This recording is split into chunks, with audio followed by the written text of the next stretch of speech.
Like around 10 years ago, it was 160 pp and around 100 fasting, which was considered as normal. So the recent 10 years had really created a havoc in the medical field, so that they get more and more of diabetics, and more medications can be given to them, and then that's a great mafia business, medical mafia business happening around. So even in case of hypertension, it is the same way. So I believe 140 to 160, if it is postprandial, it should be normal, and around 80 to 100 would be normal in the fasting range. Mm-hmm. Okay, so I have a client. She says that she has PCOS. Okay, and because of that, she has developed insulin resistance. And whenever she eats the fruit, her blood sugar rise. And if she doesn't eat the fruit, her blood sugar is normal. So I eat a lot of fruits actually, and my blood sugar was 91 last time when I checked. And her blood sugar, she says, again, she has a lot of stress and anxiety issues, a lot actually. Her life is full of fears. So she has a blood sugar of 78 when she doesn't eat fruits, and when she eats more than two foods per day, her blood sugar becomes 99. So she is very afraid, and that's the reason she's skipping the fruits from her diet. I don't think so. It is a right idea. One, because of the range. Two, because fruits are natural sugars. They don't turn it as glucose. They turn it as fructose, which is very essential for our body. And more than that, fructose can be easily converted with fiber and glucose. So when you have fiber and glucose together, then the GTT, glucose tolerance, would be comparatively low. Hence, down south, every diabetic is being advised, down south India, every diabetic is advised to have more and more of fruits. Yes, so The I only have. thing is that she has to take care of the time that she takes the blood sugar level. Like if she takes around on or before 90 minutes, then naturally it would be high. If it is after 90-95 minutes, then she should perhaps get a normal value. And 9900 is wonderful. Hmm. Yes, so what I do is I have changed my diet. I'm eating a lot of fruits at night, even which is not recommended to eat at night. Right. But yes, before my alarm rings, I put my alarm of 7 in the morning. I wake up at 6:30, and first thing I do is I go to the bathroom, clear my bowels because I think it's high in fibers. So because of that, the dietitians are improving. Now I have 30 minutes more to do a morning walk, which I was skipping because my classes are Mhm. 7:30 in the morning. So that's helping me a lot. When I discuss with her, Yes. so she said, no, no, no, no, no, this happened with me. The fruits are very bad with the high sugars. You should not eat it, especially when you have insulin resistance. Uh, with PCOD comes this gift comes, insulin resistance comes. It does not mean her pancreas is not working properly. Her pancreas are working completely normal. But the thing is that the cells are not responding to the glucose. The cells are not absorbing it well. So for her, you should advise more to make herself composed, calmed down, so that she can work with her cellular levels more, rather than outside environment, finding solutions outside. She should find solutions inside, reprogram her cellular structure in a better manner, seed in more of positivity. That's how she will gain that's how she will get away with her insulin resistance. Otherwise, mandukasana and then putting pressure over pancreas will never work. So we can, I guess, we can start from here, from where we left from last time, and then we will see if we have time. I have one more big question to be asked later. Meanwhile, they will 2 or 3 people will finish the workshop with Ritesh sir, and they will join us here. Wonderful. So should we start or should we wait? No, no, no. We should start because Ritesh sir sometimes take 15-20 minutes extra, so we don't know when they are joining. First of all, a very big welcome from India. I'll start with a small prayer. Namah Shri Yatirajaya Vivekananda Suraye Sachit Sukha Swarupaya Swamini Tapaharini Swamini Tapaharini.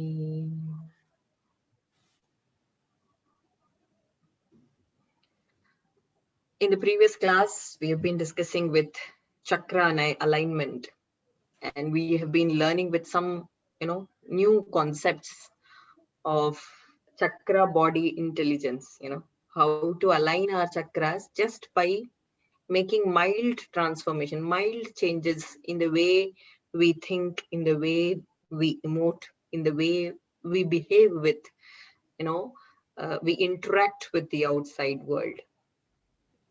So on this line, I could finish only the 4 chakras, the first 4, Mooladhara, Swadhisthana, Manipuraka, and Anahata. And we also discussed if there is a de-alignment, if there is excess energy, if there is low energy, and what kind of psychological imbalances occur, and what kind of physiological imbalances occur. Thereby, we lead ourselves to some kind of disease or the other. So that was discussed. Now we are moving into higher chakras. Higher chakras are basically spiritually higher chakras. Okay, and it also located in the superior area. It is also located above your, on the face and above your head. Hence, they are superior in many facets, in many dimensions.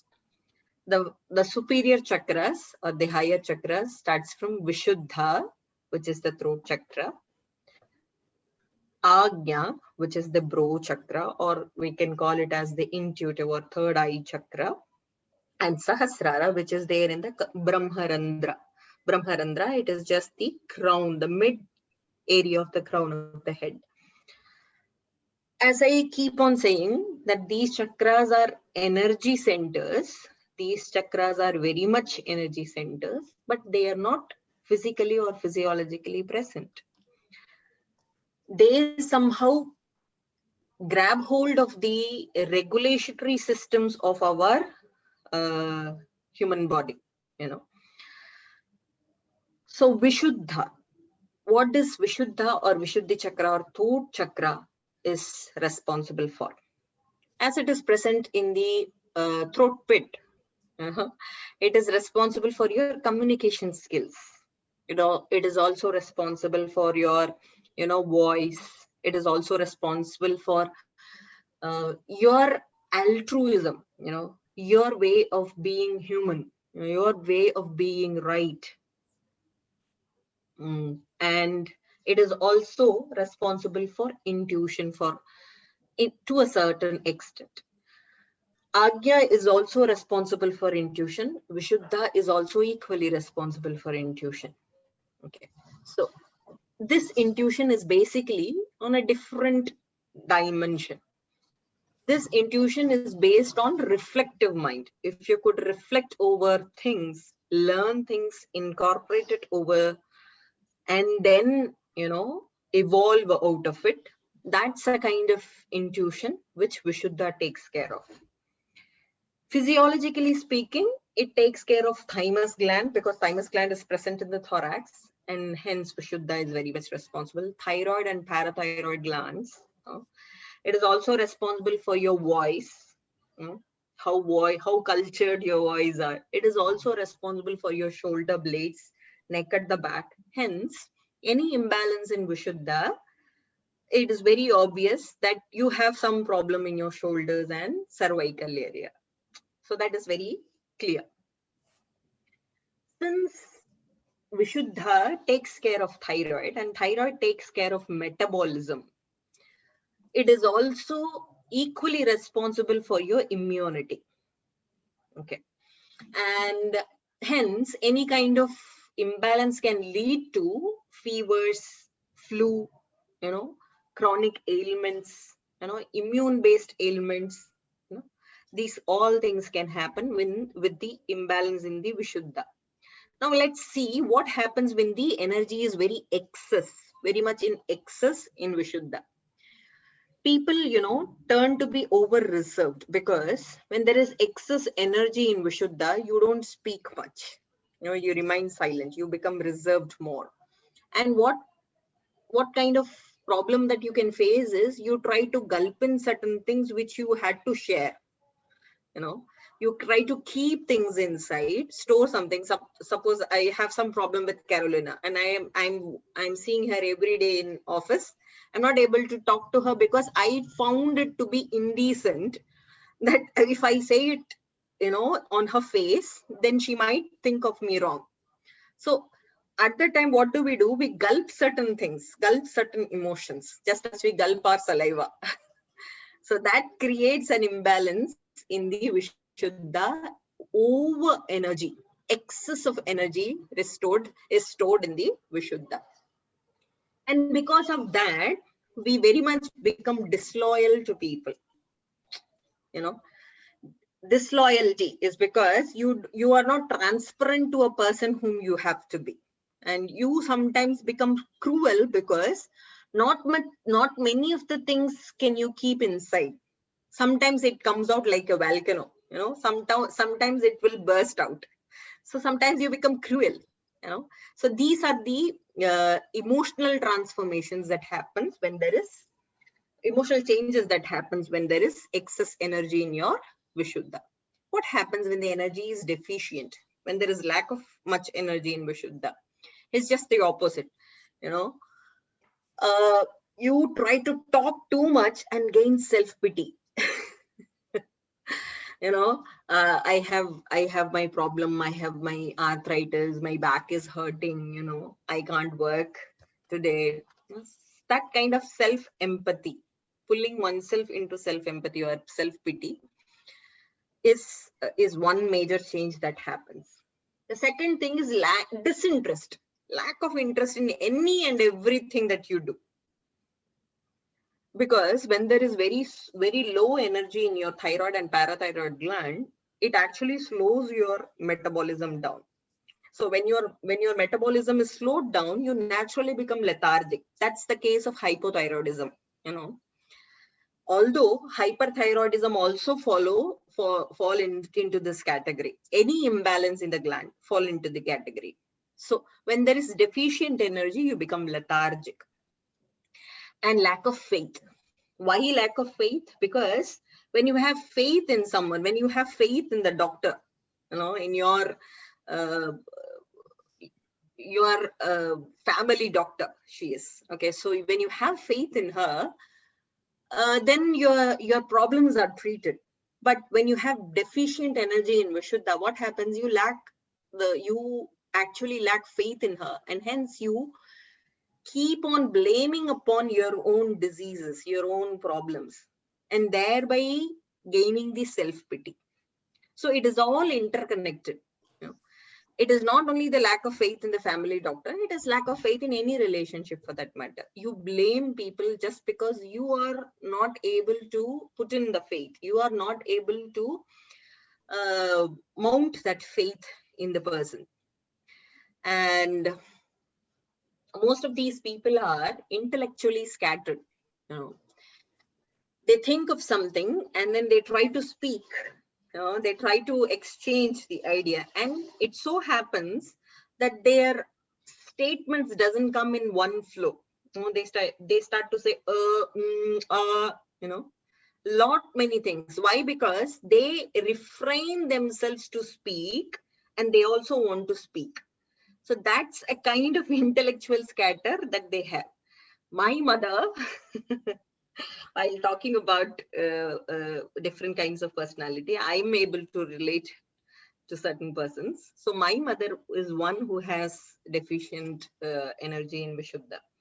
It is because she had a benign tumor in parathyroid gland, and she lost parathyroid gland because she has to, surgically incise it and get it away. So naturally there is deficient energy in Vishuddha. So I keep her, ask her to do pujas, and she does that also. She creates herself, a timetable where she is constantly engaged in chanting, in rituals, in reading something, so that she gain that energy in Vishuddha. So my advice to such people is chanting mantras. No, can we all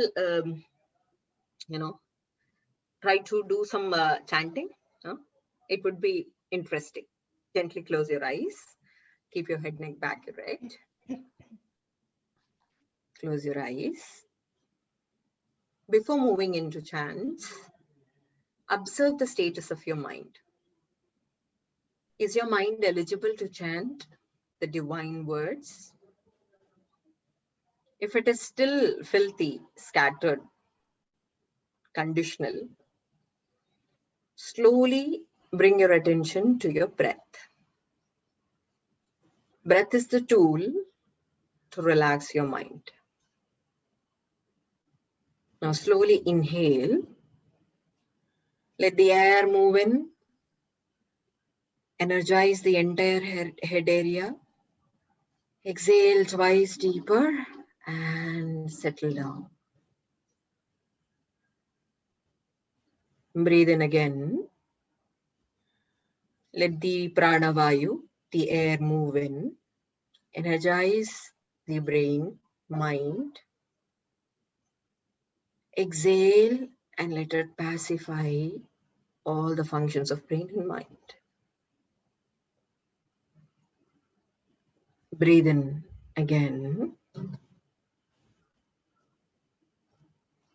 Breathe out and relax the entire system.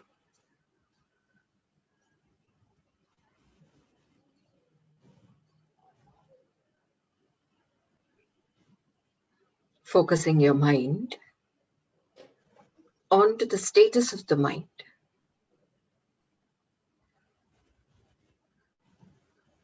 Be there. Stabilize yourself. And repeat the most valuable mantra, Panchakshari. Om Namah Shivaya. After me. Om Namah Shivaya. Along with me. Om Namah Shivaya. Om Namah Shivaya. Om Namah Shivaya. Om Namah Shivaya. Om Namah Shivaya. Om Namah Shivaya. Om Namah Shivaya. Om Namah Shivaya. Thrice more. Om Namah Shivaya. Om Namah Shivaya.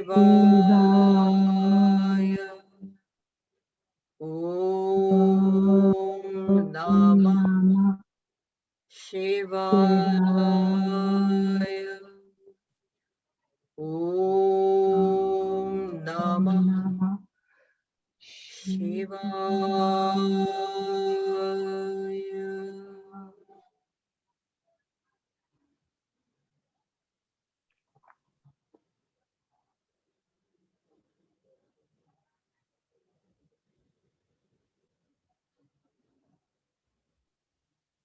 Dissolving your mind into complete silence. Observe what's happening in your Vishuddha.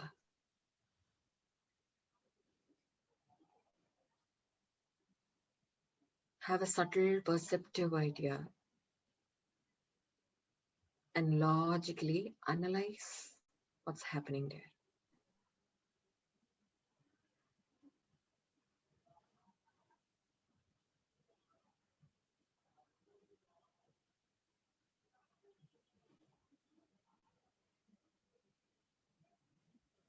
Gently with a few blinks, open your eyes.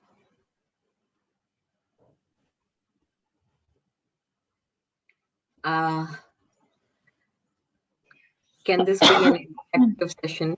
Can you all unmute yourself and tell me, did you find any kind of change or didn't you?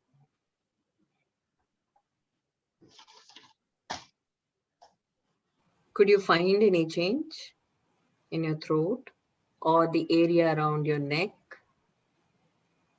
Yes, for me, it was clear when starting the mantras.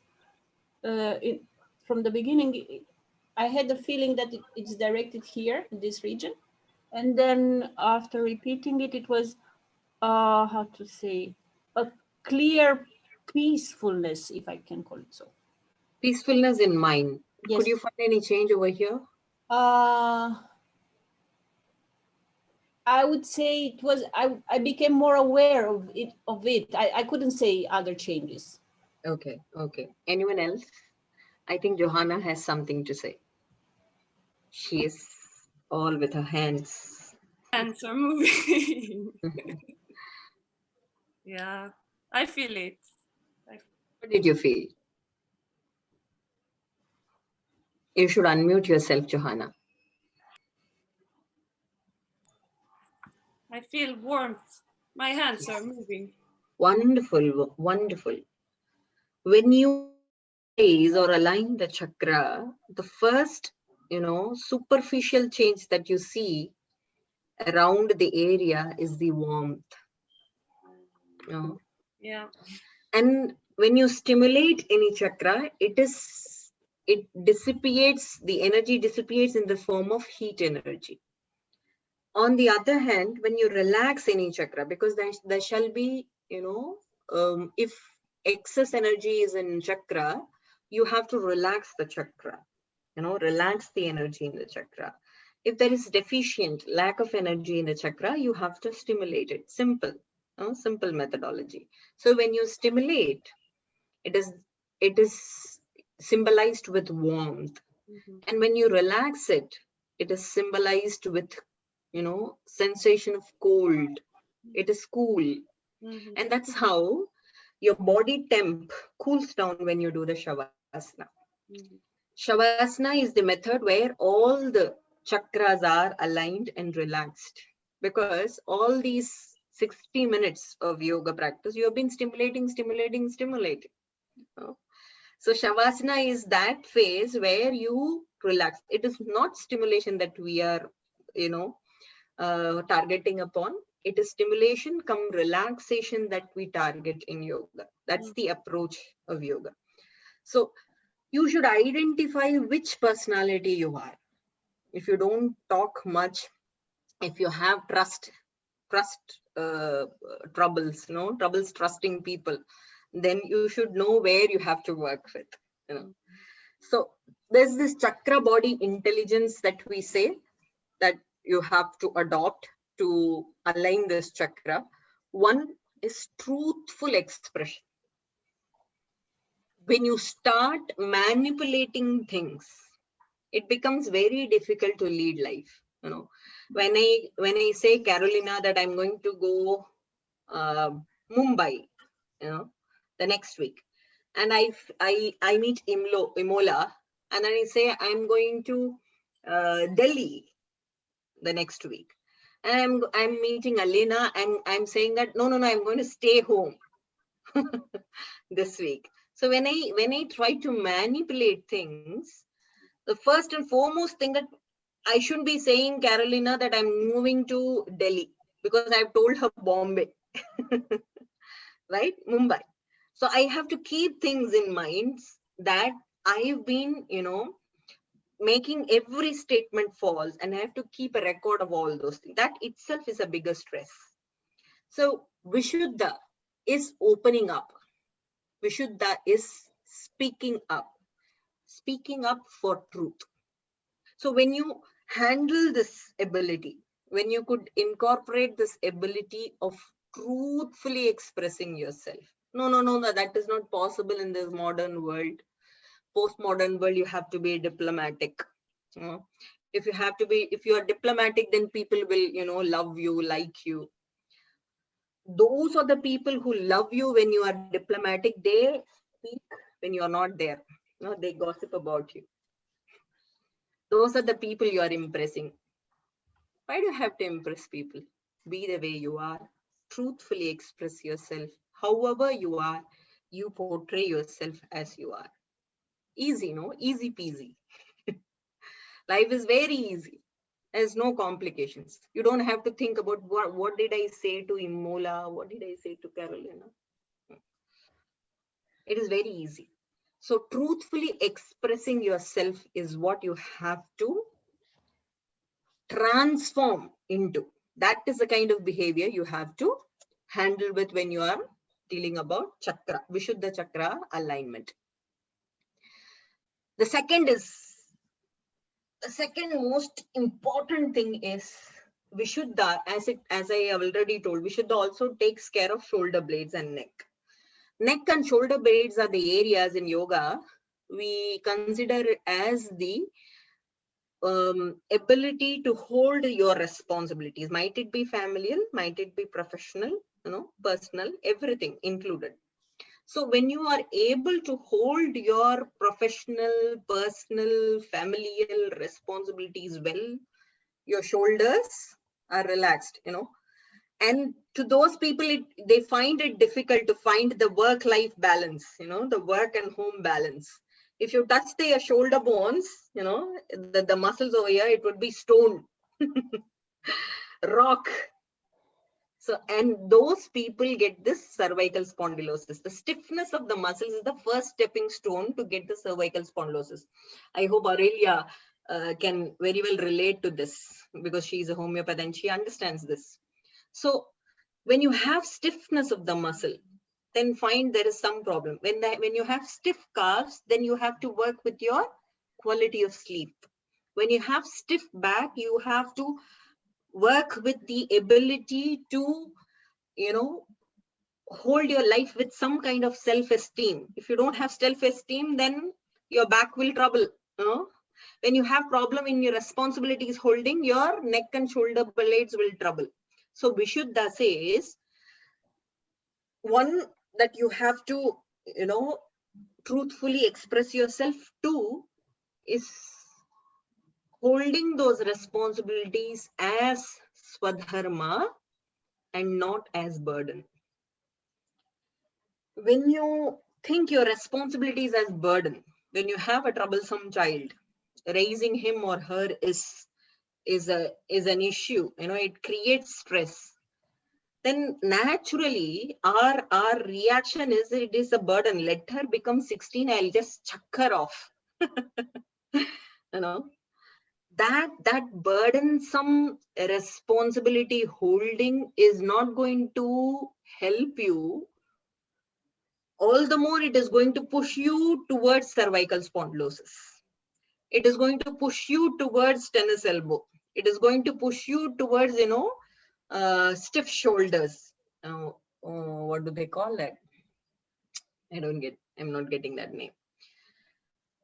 They have trouble in lifting their hands up also. So such problems, such diseases are because of not understanding of Swadharma. What is Swadharma? Swadharma is the righteous living as you are born with. If I am a female, I have all those ethical codes that I have to follow being a female. So I can be a mother, I'm a sister too, I'm a wife, I'm a teacher at college, I'm a mother to my kids. All those ethical codes I have to follow. If you are a man, then you have your own Swadharma. You are a brother, you are an administrator, you are a businessman, you are a father, So you have all those ethical codes to follow. Now, all those ethics that you follow in life, if it is taken as burden, then Vishuddha, balance is gone. So the two things that you have to be true to oneself, true to others, to hold the responsibilities as your Swadharma, as your codes. This is my ethics. This is how I have to live. That acceptance. Moving on, the second important higher chakra is Agnya Chakra.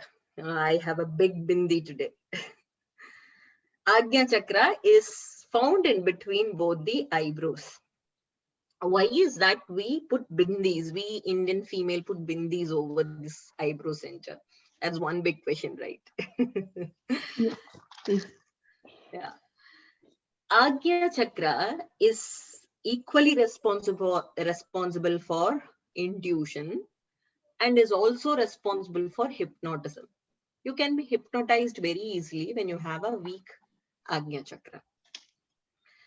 When it is not just hypnotism, but it is also, falling for the words of people, wrong people also. You can fall easily. You believe people easily, the wrong people, you get distracted to the attractions of the universe easily. Agnya has to be covered, and hence we put bindi over the Agnya Chakra. All the females. Why only females? Because females are more emotionally fragile than men. That is a universal fact. Men don't cry, we cry a lot. Men don't shriek, we shriek a lot. So we are usually 85%, 90% emotionally fragile. So when a person is emotionally fragile, he can fall easily for people's words, easily for distractions, because our emotions are unstable. Hence, to keep that to keep that stability, we protect our Agnya with the bindi. And why is it red? Red is for Mangala. Mangala means for auspiciousness. So to bring in auspiciousness and to bring in stability in the emotions, we have this red bindis over the Agnya Chakra. Okay, coming back to Agnya. Agnya is responsible for the pineal gland. Pineal gland, if you see in the human biological system, the neurology, pineal gland is just inside this head in front of your Agnya. That's very magically located. So it is responsible for pineal gland. It is also responsible for the pituitary gland, the master gland. And obviously, master gland is the gland which, regulates all your emotions. So now you understand why we put red bindi. Since it takes care of pineal gland, it is also responsible for your eyes, sinus, nose, ears, and tongue. ENT. So Agnya is responsible for eyes, any function or dysfunction. Okay. And it is also responsible for intuition, as I said, introspection. If you could introspect well, it means your Agnya is strong. If you could see things, in ESPs, all those psychic abilities, if you have, like the Wonder Woman. I just had an opportunity to see Wonder Woman. Wonderful. What Vedantic message that film had given. Have you ever seen? Whom have all seen Wonder Woman? Please watch the second one, the new one, Wonder Woman 1982. Please, you did. Okay, great, Mahala. So the crux of the story is, if you're going to desire for more, it is through the desires that you're going to disrupt yourself. You know, you are going to destroy yourself. Now, when you renounce your desire, you stick to the truth. That's what that Wonder Woman is saying. That's her last words. What Vedantic message! I was awestruck, you know, getting that from Wonder Woman. So, such Wonder Woman, you know, stable emotions, such introspection, such ESP, psychic abilities, is what Agnya takes care of. Now, what happens when there is excess energy in Agnya? People are absent-minded more. You know, when they are too much intellectual, Einstein, he has forgotten his own house number. You know, he was on the streets thinking of which house do I believe? You know, do I live? I don't remember my house name. So that's the famous story about Einstein. He is absent-minded because he is very intellectual. Too much intellectuals they are, but they are absent-minded. When they are absent-minded, it is very legible that they become fearful too. You know?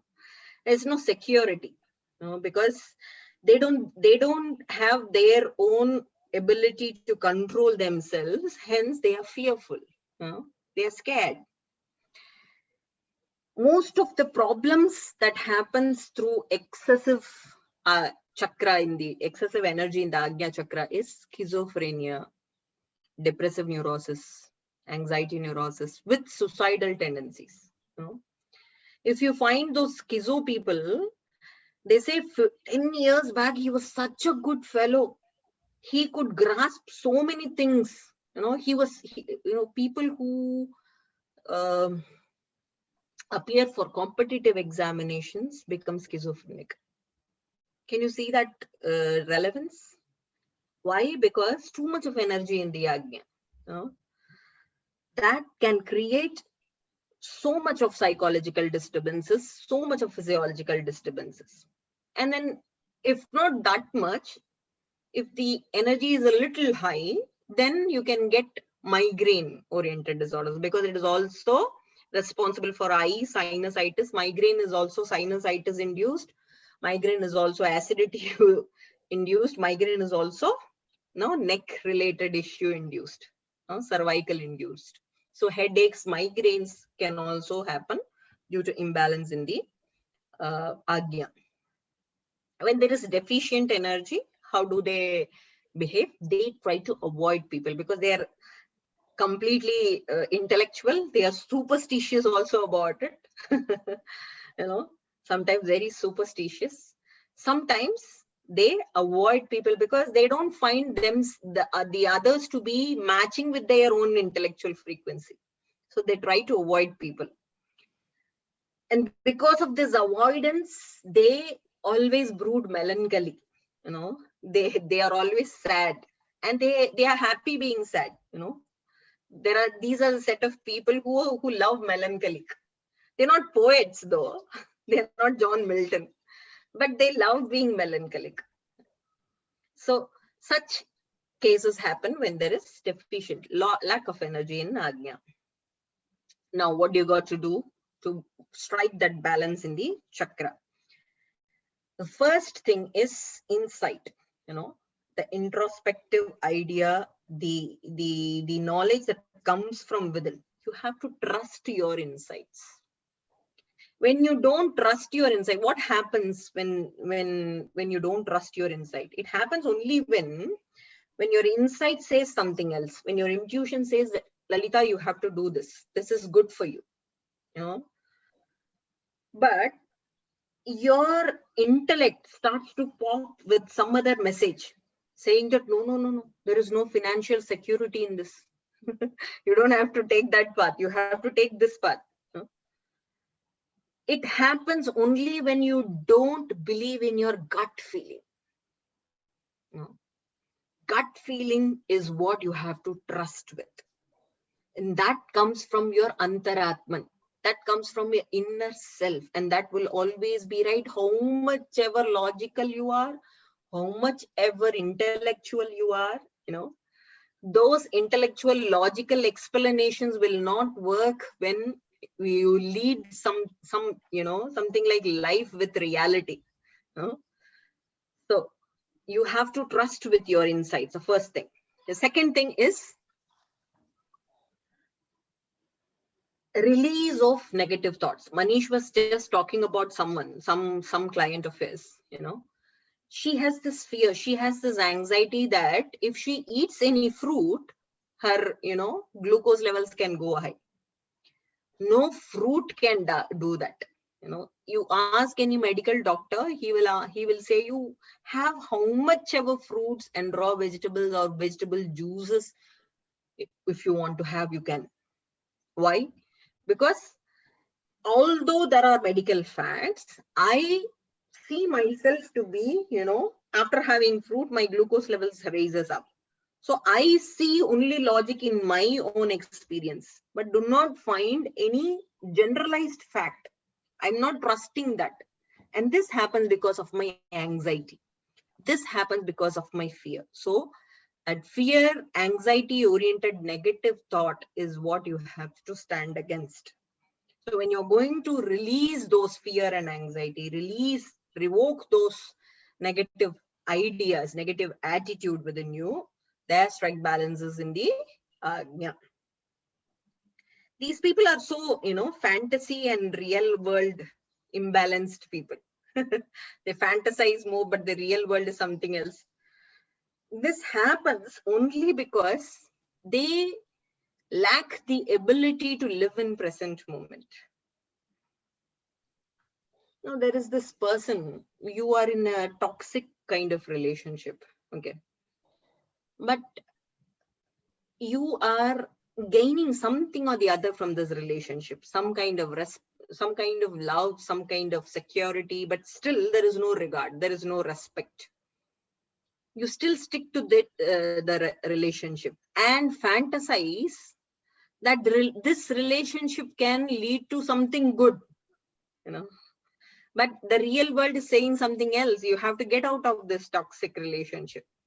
When you don't have that balance, when you are not able to visualize yourself at this present very moment, and then thinking something good that can happen in the future regarding this relationship, you are fantasizing things rather not accepting the reality. So when you accept the reality, live in this present moment, then if I move out of this toxic relationship, however financially insecure I am, I can be able to manage myself better. The next chakra is, the last chakra is Sahasrara. Sahasrara is the 7th chakra. And there are many other chakras that comes in between Agnya and Sahasrara, Guru, Bindu, Trikuti, Brukuti.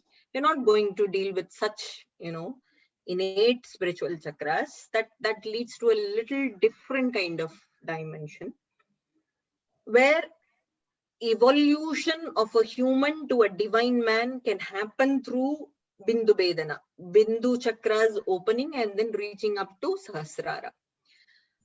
We are not talking about the spiritual significance here. We are trying to relate how a person can get away with his disease, get away with his negative thoughts, get away with his psychological conflicts by working with this workable chakras. Okay, so I'm again compartmentalizing myself into these 7 chakras only. So 7th chakra is the Sahasrara chakra.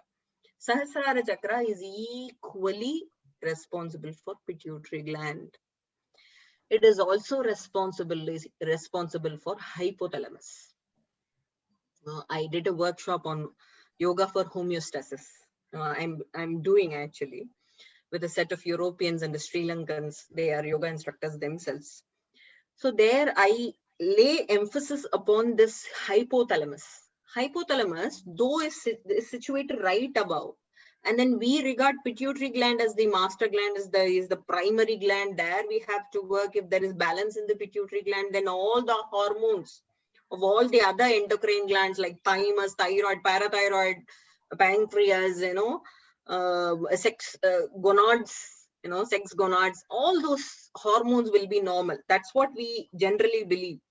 But I keep on emphasizing that hypothalamus is the relay center. Pituitary has to answer the hypothalamus. Hypothalamus is which receives the negative feedback and say, okay, this much only hormone has to be secreted. If the hormone secretion is higher, I should stop. This relay center, this main switchboard, main switchboard of the mechanism is with hypothalamus. And hence, yoga doesn't say, okay, pancreas, if there is problem in your insulin, press the pancreas, your insulin gets secreted. No. It says relax up here, relax your hypothalamus, pancreas will secrete insulin and glucagon properly. It doesn't say if you have problem with your PCOS, sex gonads, okay, you have to press this sex gonad so that proper estrogen and progesterone is being produced. No. Yoga says, okay, relax your hypothalamus, bring in balance here, estrogen, progesterone will be balanced, right? So Sahasrara is the most important and highest, regarded as the highest spiritual chakra in the chakra terminologies, because it is responsible for hypothalamus, it is responsible for pituitary, it is actually responsible for the entire prefrontal cortex of your cerebrum. Why only prefrontal cortex? Why not hindbrain? Dr. Ananda Balayogi used to say, this hindbrain, okay, the area behind the head, which is cerebellum, which is your pons, which is your medulla oblongata, all these area actually works upon this, is also called as mammalian brain. It works upon those reactions, those emotive mechanisms, how an animal will do, fear, thirst, hunger, sexual energy. All these are taken care of your hindbrain. But when you meditate and do Om Namah Shivaya, you find so much of energy in the prefrontal cortex. You find yourself very much present in the present moment. Prefrontal cortex is the area of the brain which makes you, which pulls you down and, links you to that very present moment. And hence, there are many neurological researches happening in yoga, trying with EEGs, trying with ECGs, trying with HRV, trying with HRC. They are trying to find the link between how yoga can increase the prefrontal cortex activity, how yoga makes you to live in this present moment. So as I was, I'm not digressing myself, Sahasrara actually teaches you that you have to live in the present moment. How much ever stimulation happens, how much ever distractions happen in the universe, strike that moderation. Don't get excessively happy, super excited about some things that you have achieved or some things that you can boast upon, brag upon, Don't get too much sad and worried about past, future, what is going to happen. I'm not financially secure. I don't have proper relationship. I don't have people to take care of, So you don't brood about past. You don't worry about future. You are in that very present moment, happy, moderating yourself. That's the kind of chakra body intelligence Sahasrara teaches you. If you want a stable Sahasrara, energy being stable in Sahasrara, you have to find that moderation. Samatvam yoga muchyate, says Bhagavan Shri Krishna. Strike that equilibrium, strike that balance. There is no too much. There's always moderation. You moderately be happy, moderately eat, you moderately sleep, you moderately speak to people, you moderately get the entertainment part. Entertain yourself. Don't do more.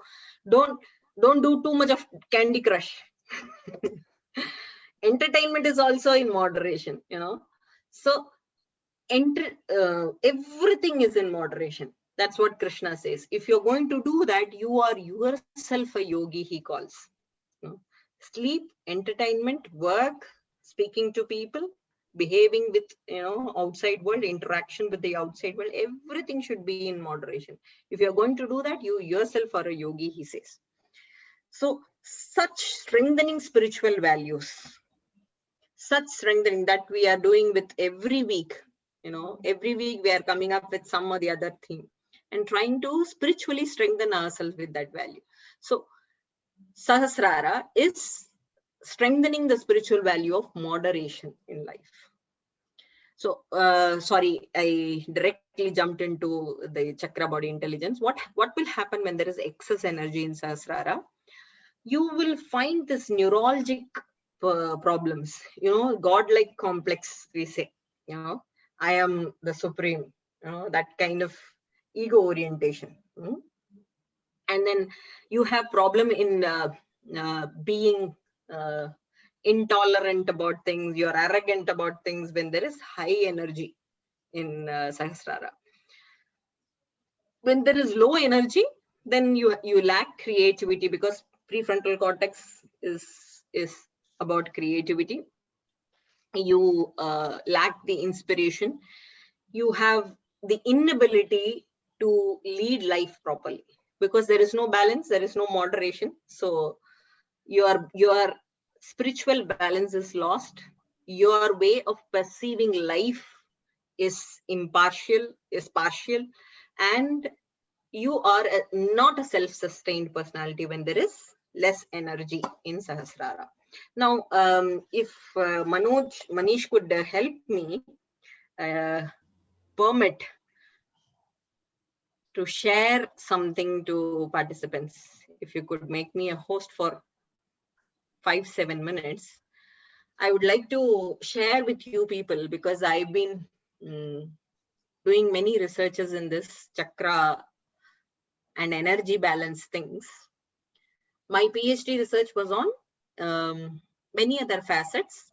One particular dimension was how yoga within 6 months could change the energy pattern in the prisoners. So I went to Central Jail, Gwalior, because I live in Gwalior, and then we worked with the prisoners, and they were multiple murderers. They are not one murder prisoners, they were multiple murderers basically. And Manish will well know, when you work with chambal dacoits, what will happen. We are very famous about that, notorious people they are. And you could see what kind of change that energy had. And eventually, with my institution's help, Lakshmibai National Institute of Physical Education, I got a German equipment which could actually read your aura, which could actually say how much energy is present in your Mooladhara, is present in your Manipuraka, is present in your Sahasrara, and all the 7 chakras, how balanced it is. And it also shows a graph where 47 different vital organs are portrayed, and how energy is, basically it is hyper or hypo, all those things I could say. If I am able to share screen, yes, I can now. So just for a few minutes, I know this is satsang, I'm not allowed to do some PowerPoint presentation, but still, this is this prisoner called Radhe Shyam. He was just 25-year-old. This was the oral picture. Can you see the oral picture towards the left? And the second box shows how much energy was there in every chakra. Root chakra 30%, spleen 28%, solar plexus Manipuraka 32%, heart chakra 38%, throat 49%, brow and crown 62%. He was a patient of piles. Okay, he had bleeding piles and all. So you could very well see how his, hip, ureter, bladder, you can see the pelvis, buttock and rectum, how energy is very low. And how the graph is so much unstable. Can you see that? All the lines are very unstable. Do you see that crown and brow chakra is 62? And is it nice? No. As yoga says, there should be balanced, normally distributed energy. This guy has an energy in average between 30 to 50%. Okay. So that should be there. Here it is 30, here it is 62. Here it is 28, here is it 49. Can you see how random it is? So random energy will never help. If at all you're born with 40 to 50% of energy, only this 40 to 50% should be spread in all those 7 chakras. If I'm born with 70 to 80%, 70 to 80% should run through all those 7 chakras. It is not that 40-50 is low and meager and 70 to 80 is much more nice. No, there's no gradation that way. But there should be a balance. Now coming back to this picture over here, can you see the red lines, red color over his head area, over his shoulders and all? Yes. This says, don't ask me how I'm interpreting these colors. It includes extensive study to interpret colors. And I've been doing this for the past 10, 12 years. So please don't ask me why and how, because that will take another 3 hours. But red color over the brain, over the neck area, over the shoulder area says that he is definitely going out of the prison and murdering someone else. Yeah, that red hot murder inside, criminal tendency inside his head. And there is definitely green over here. It has to be, orange, Vibgyor, violet, indigo, blue, green, yellow, orange, and red. That's how it has to be there. But it is completely opposite here. Now, what happens after 6 months of yoga? After 1 month of yoga practice? My study was for 6 months, but this particular thing is for 1 month. Can you see the turquoise green first of all? Don't worry about the percentage here. Beautiful color day. Can you see that? All throughout. Yes, Mihaela. Turquoise green is the color of stability. Can you see any red tinge? Can you see that? No. Magical, don't you see that? Now see, 29, 62, 67, 67, 65, 55, 64, stable. His bleeding piles couldn't heal within 1 month. So it is still meager, 29%. But if he would have, if I would have taken the graph after 6 months, definitely this would also be improved. Can you see how balanced these energy are? Now, coming back to the third thing. See, previously, how trembling these graph lines were. Now, can you see? Stable enough. And this green line shows that the energy is balanced. Any line below the green energy is hypo. Any line above the green energy, where is this above? Yes, cerebrum. So much of criminal tendencies is above the green area, is so much of arrogance. Just now I was mentioning you, if the energy is excess, then you become arrogant, you become, egoistic. So any energy, any line above the green line is hyper, is excess in energy. And any energy, any line below the green energy is said to be hypo, low energy, lack of energy over the area. Can you see all those lines? Maximum of those lines moving on the green line. Just after a month. It is again with rectum and pelvis, he had this bleeding piles problem. And you can see very much there in the root chakras, 29%. And this over here has to be orange, but it is yellow. Not much of energy is being transferred here, and hence you can see the energy color also different. So such beautiful is the thing over here. And there have been around 80 to 100 graphs that we worked with.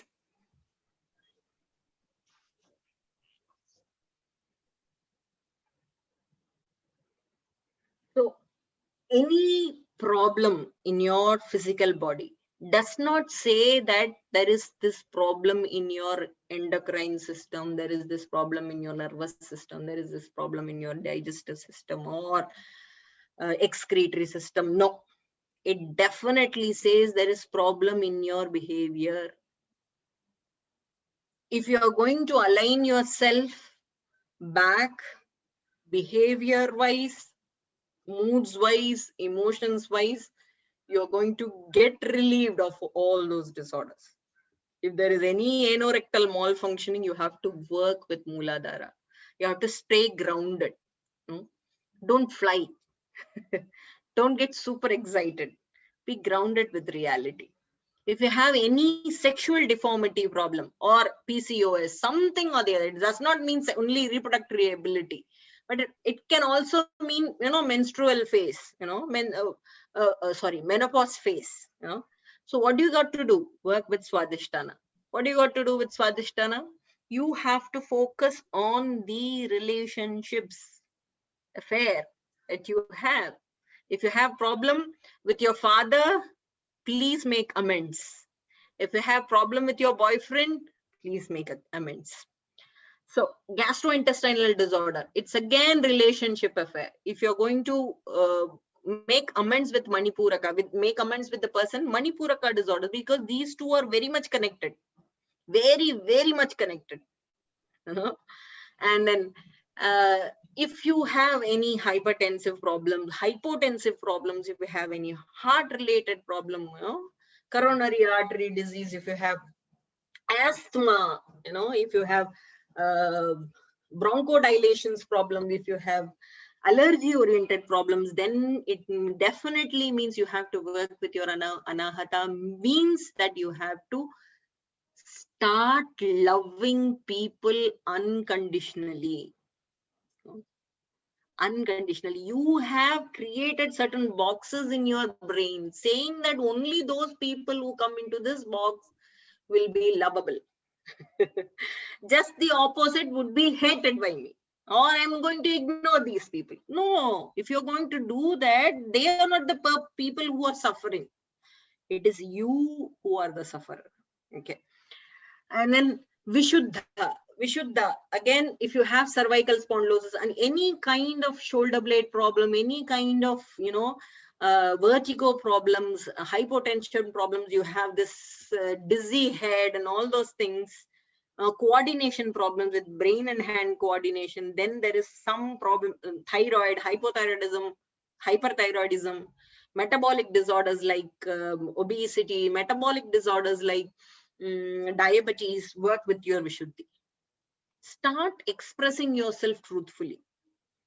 Don't take responsibilities as burden. If you have problem in your, so I missed one more chakra there. If you have problem in your Agnya, it means that you have some schizophrenia or anxiety, neurotic problem, depressive neurotic problems. Then what you got to do? Maintain that stability, emotional stability. Maintain that prefrontal cortex activity. Start living in the present moment. Do not fantasize. Make that work-life balance happen for you. And then Sahasrara. I mentioned this as anxiety, depressive neurosis, Agnya and Sahasrara, because both of them takes care of pituitary gland and pineal gland.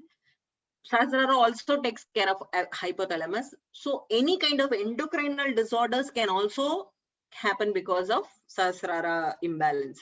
So what you got to do? Moderation. Am I too much excited? Am I doing too much? Am I talking too much? Am I eating too much? Am I sleeping too much? Or am I not sleeping at all? Anything in excess. Very small amounts is also excess. Very high amounts is also excess. It's both the limits have to be nullified. You have to get that middle path done. So aligning chakras is one basic tool to actually, work with your own body therapeutically. That's what yoga says. Align your chakras, align your emotions, align your behavior, then You can, therapeutically manage your body very well.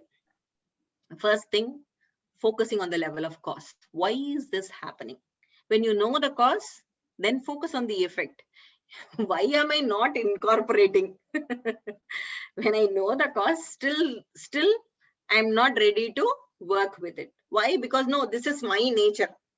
Being arrogant is my nature. I cannot, simply neglect all those things just because of one peon in my office. No. So focusing on the level of cause, focusing on the effects, everything will definitely create alignment in chakras. Now, certain affirmations I want you to, repeat after me. If you want alignment in root chakra, do these affirmations every day. I am filled with humility. I am enough as I am. Please write it down if you want. If you have any sex related problem, if you have any reproductive related problem, sacral chakra related problem, then understand you have to gain more self-esteem. I am radiant. I am beautiful. I am strong. And I enjoy healthy, passionate life. If you have any digestive related problem, if you have any, again, sex related problem, like diabetes is also a digestive related problem, is also a sex related problem. So these both are very interconnected. If you have any problem at your solar plexus, this is what you're going to do. Make affirmations, at least talk to yourself 7 times. And these 7 times when you repeat these affirmations, keep your mind calm down, just as we did Om Namah Shivaya. We didn't start with Om Namah Shivaya. No? We first made our mind pacified down, make this room clear, dust it off, do all those cleaning and micro cleaning happening. And then we chanted. That's what you're going to do. So with solar plexus, I accept myself completely. I accept that I have strength, and I accept that I have weaknesses. Similarly, I accept that others have strength. I accept others also have weaknesses just as I am.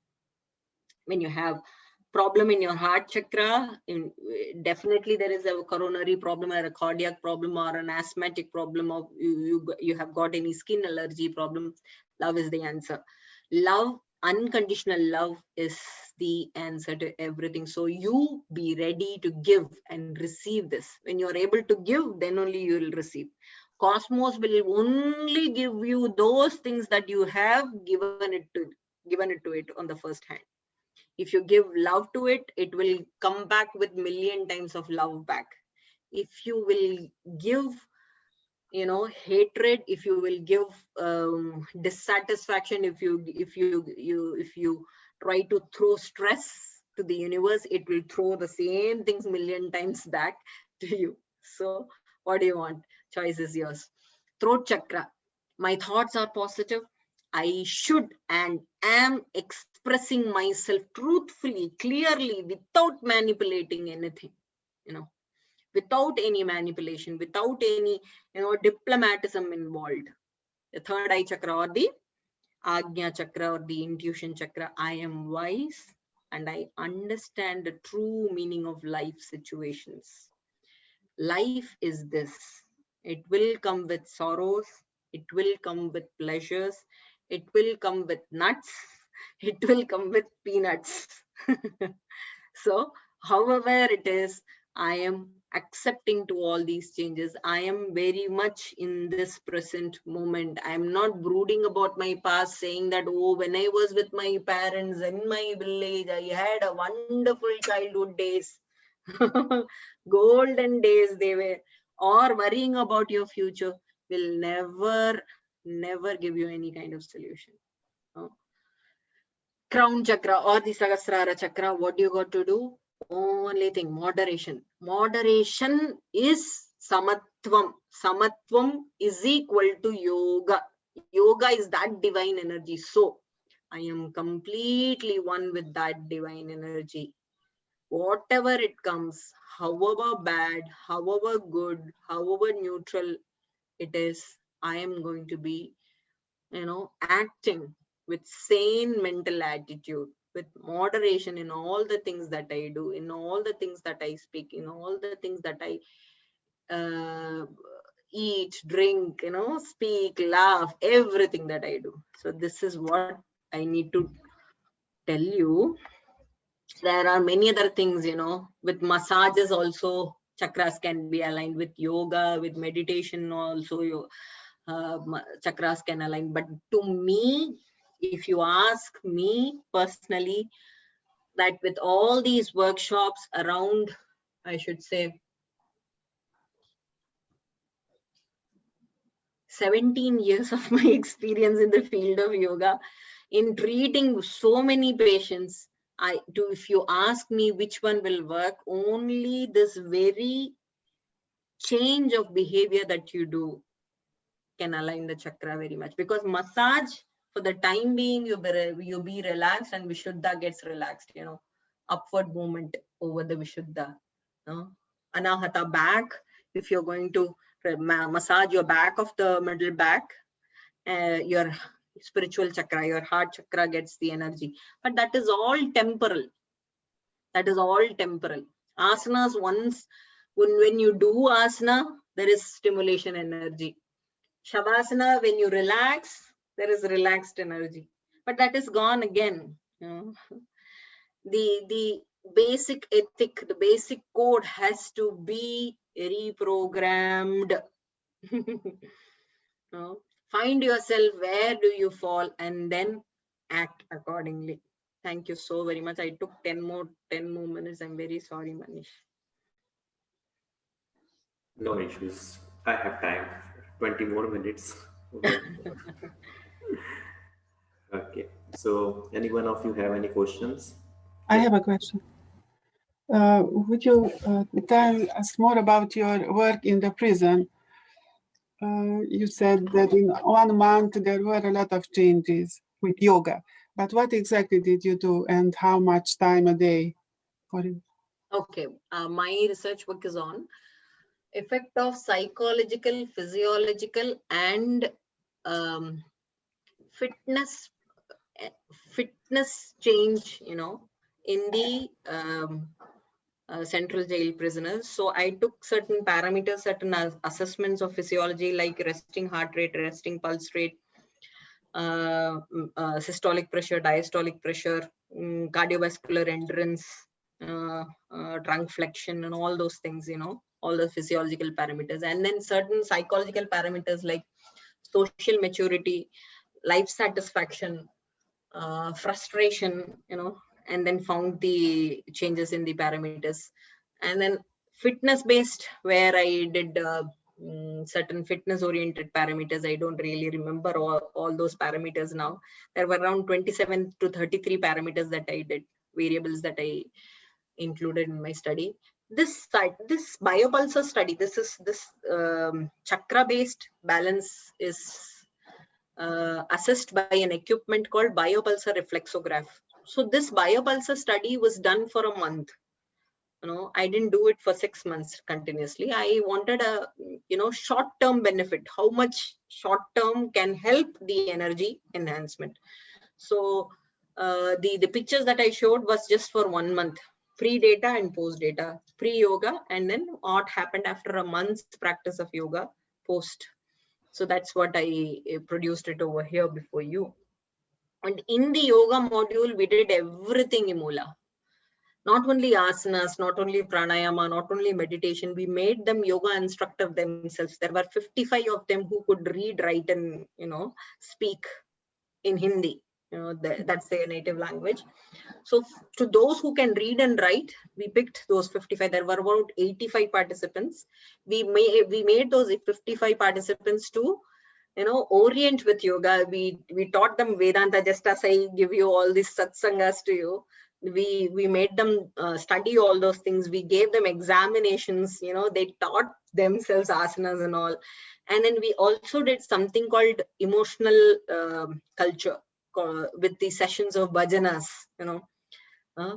Ram Krishna Hari Jai Jai Radha Krishna Hari, Ram Krishna Hari Jai Jai Radha Krishna Hari. This is bhajan. Okay, so bhajan sessions where they are, where they are allowed to sing loud, chant loud with lots of clappings and all. And there was Gauravji is very good in laughter therapy. So he made that laughter therapy also one part in the module. So it was a complete module of yoga. I should say Raja Yoga, Bhakti Yoga, Karma Yoga. We cleaned the entire arena of Central Jail along with them, So Karma Yoga was also there. Selfless service was also there. Everything, every part was into it. So holistic health and its impact in the energy.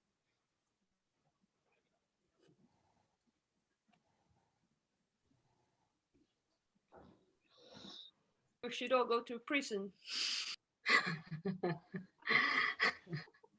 Or you don't have to go to prison. Dr. Lalitha is starting a program in end of April, so you can join her. Okay, so yes. Okay, so I have a question, very quick question. If the others don't have anything. Okay, so selfless service, Karma Yoga. So how I take my decisions or how I start my businesses. Okay, now I'm expanding to start a few more businesses and how I take it. So I don't take money. I always take the businesses which needs the least investment. So money is not an issue. And how I take my decision is how much blessings it will add to my soul. Okay, so that thing I start. So is this a desire or it's a good desire? Okay, so when you invest something, it always has a return, Manish. Just as you invest in stock, right? The return can be favorable, the return can be unfavorable also. However, the stock, the market demands it to be. So when you invest good interest over the actions, you will definitely get a return called punya, merit.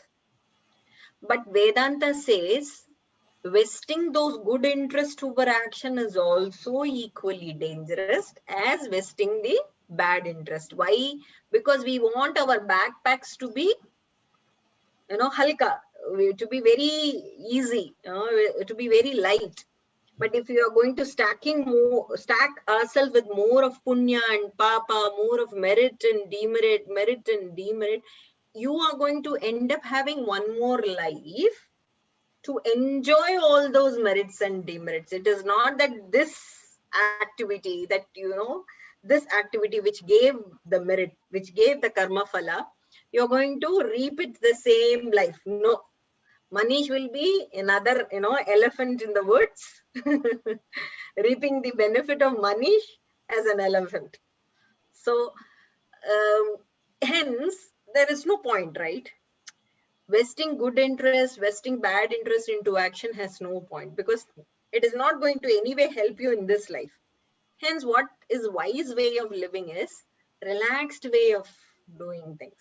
Whatever it comes, I'm ready to accept. But I'll be doing with the same kind of interest, same kind of excitement as if I'm going to get something. But my mind will be completely only in the karma, only in the doing of the actions and not the fruits of the actions. So that is karma yoga. I got it. So, as I told you, I don't know whether it's adding the blessings to my soul or not. So, I just keep on doing until like Each soul is blessed. Each soul is blessed. Don't worry. yes, exactly. So, what I'm trying to tell is, until now, I'm still looking for the perfect good answers. But this satsangs and knowledge that I've gathered, I think I have a blessed soul from last time. So I want to add something to it. So somebody who is going to use it in next birth can also have this. He will be a bit less away from sufferings. So Right. this is what I'm trying to do it. So instead of minusing the blessings, I'm adding some more blessings. I'm trying to add some more blessings. That's right. Becoming the king of all elephants next time. So, whomever comes to my institution as yoga student, I used to tell them the same thing. It's because of previous Janma Karma Phala, previous births, good merits that you have, got that enlightenment, got that exposure of understanding life's values, or there is something more than life beyond death that you have to work in this life. That lesson itself, that exposure to lesson itself is being blessed. Okay, it is not available to any n number of Tom, Dick and Harry outside. It is available to me. It is available to you. Hence, you and me are blessed. Although all souls are blessed, but we are more blessed because we have got those karma phalas. We have all got those merits meritorious enough to at least listen to this life teachings, and then at least able enough to incorporate these life teachings.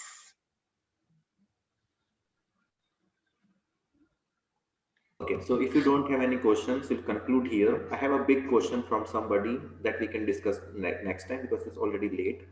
So I have a topic for next time, if you agree, how to take very important decisions in life.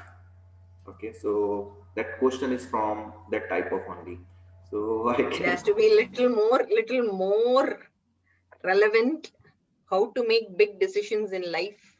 Okay, in relationship, let's say. So her In question. relationships, okay.